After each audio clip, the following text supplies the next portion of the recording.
नमस्कार। भारतीय रेलवे में सालों की मेहनत और सेवा के बाद रिटायरमेंट एक बहुत बड़ा मील का पत्थर है। लेकिन इसके साथ जो बेनिफिट्स मिलते हैं उन्हें समझना कभी-कभी थोड़ा मुश्किल लग सकता है। तो आज हम इन्हीं सारे लाभों को एकदम आसान भाषा में समझने वाले हैं, ताकि हर कोई अपने अधिकारों को अच्छी तरह जान सके और अपने भविष्य की प्लानिंग कर सके। देखिए, रिटायरमेंट कोई अंत नहीं है, बल्कि ये तो एक नई और शानदार यात्रा की शुरुआत है।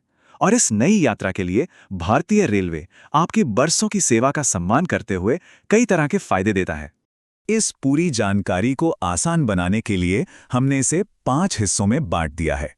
हम बात करेंगे आपकी सर्विस से जुड़े फायदों की, रिटायरमेंट पर एक साथ मिलने वाले पैसे की, जिंदगी भर की पेंशन की, लगातार मिलने वाली दूसरी सुविधाओं की और आखिर में आपके परिवार की सुरक्षा के बारे में।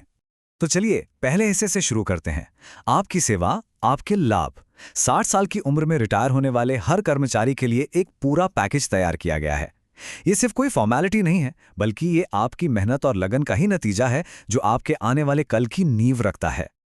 अब बात करते हैं उन फायदों की जो रिटायरमेंट पर तुरंत मिलते हैं, मतलब वो एक मुश्त रकम जो काम के आखिरी दिन हाथ में आती है। तो इसमें सबसे पहले आता है ग्रेच्युइटी। सीधे शब्दों में कहें तो ये आपकी लंबी और वफादार सर्विस के लिए रेलवे की तरफ से एक थैंक यू अमाउंट है। और सबसे बढ़िया बात, ये पूरी तरह से टैक्स फ्री होता है। और हाँ, ये कोई छोटी मोटी रकम नहीं है। ज्यादा से ज्यादा 20 लाख रुपए तक की टैक्स फ्री ग्रेच्युइटी मिल सकती है। ये अमाउंट इस बात पर निर्भर करता है कि सर्विस कितनी लंबी रही और आखिरी सैलरी क्या थी। वैसे तो ग्रेच्युइटी 3 तरह की होती है। ज्यादातर लोगों को रिटायरमेंट ग्रेच्युइटी मिलती है, जिसके लिए कम से कम 5 साल की सर्विस होनी जरूरी है। बाकी 2 जो हैं वो कुछ खास हालात में ही लागू होती हैं। ग्रेच्युइटी के अलावा जो छुट्टियां बची रह गईं, उनका पैसा भी मिलता है।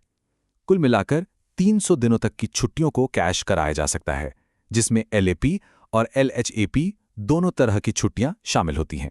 इसी के साथ प्रोविडेंट फंड यानी पीएफ का पूरा पैसा ब्याज के साथ और ग्रुप इंश्योरेंस स्कीम का जो सेविंग्स वाला हिस्सा है वो भी मिलता है। ये सब मिलकर रिटायरमेंट पर मिलने वाला एक बड़ा अमाउंट बन जाता है। एक मुश्त रकम की बात तो हो गई। अब आते हैं उस सबसे जरूरी चीज पर जो रिटायरमेंट के बाद हर महीने की फाइनेंशियल सिक्योरिटी देती है, और वो है आपकी मंथली पेंशन। पेंशन, जैसा कि हम सब जानते हैं, एक फिक्स्ड मंथली इनकम है जो जिंदगी भर मिलती है। इसके लिए कम से कम 10 साल की क्वालिफाइंग सर्विस पूरी करनी होती है। ये रिटायरमेंट के बाद की जिंदगी में आर्थिक स्थिरता की रीढ़ की हड्डी है। और ये जानना भी जरूरी है कि कम से कम 9,000 रुपए प्रति माह की पेंशन तो गारंटीड है। साथ ही बढ़ती महंगाई से निपटने के लिए इस पर समय समय पर डियरनेस रिलीफ यानी महंगाई राहत भी जोड़ी जाती है। लेकिन सोचिए, कभी कभी रिटायरमेंट के ठीक बाद किसी बड़े काम के लिए, जैसे घर बनवाना हो या बच्चों की शादी हो, एक साथ ज्यादा पैसों की जरूरत पड़ सकती है। तो ऐसे में क्या कोई रास्ता है? जी हाँ, बिल्कुल है। इसे कहते हैं कम्यूटेशन। इस ऑप्शन के जरिए अपनी मंथली पेंशन का 40% तक हिस्सा एक मुश्त रकम के तौर पर लिया जा सकता है। और सबसे अच्छी बात यह है कि 15 साल के बाद जो पेंशन कम हुई थी वो वापस पूरी मिलने लगती है। अच्छा, तो ये रकम तय कैसे होती है? इसके लिए उम्र के हिसाब से एक कम्यूटेशन फैक्टर का इस्तेमाल होता है। जैसा कि इस टेबल में दिख रहा है, उम्र जितनी ज्यादा होगी ये फैक्टर उतना ही कम होता है। मिसाल के तौर पर 60 साल की उम्र में यह फैक्टर 8.194 है। मंथली पेंशन के अलावा भी रेलवे का सपोर्ट बना रहता है। चलिए अब उन सुविधाओं पर नजर डालते हैं जो रिटायरमेंट के बाद भी जिंदगी भर मिलती रहती हैं। इनमें सबसे अहम है health security. Railway employees liberalised health scheme, जिसे रेल्स कहते हैं, इसके तहत कर्मचारी और उनके आश्रितों को जिंदगी भर मेडिकल सुविधाएं मिलती हैं। इस स्कीम से जुड़ने के लिए बस एक बार अपनी आखिरी सैलरी के हिसाब से एक छोटा सा योगदान देना होता है। और अगर कोई रेलवे हॉस्पिटल से दूर रहता है तो उसके पास हर महीने 1,000 रुपए का फिक्स्ड मेडिकल अलाउंस लेने का भी ऑप्शन होता है। ये सवाल बहुत वाजिब है। मान लीजिए कोई रेलवे हॉस्पिटल के पास नहीं रहता और अचानक कोई मेडिकल इमरजेंसी आ जाए, तब क्या होगा?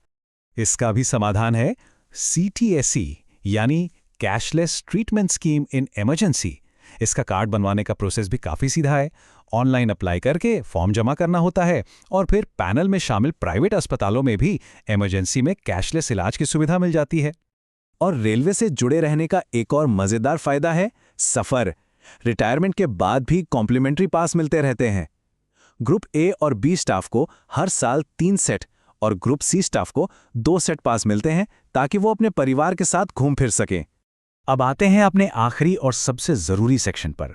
रेलवे ये भी पक्का करता है कि कर्मचारी के ना रहने पर भी उनके परिवार को आर्थिक सुरक्षा मिलती रहे। ये सुरक्षा मिलती है फैमिली पेंशन के जरिए।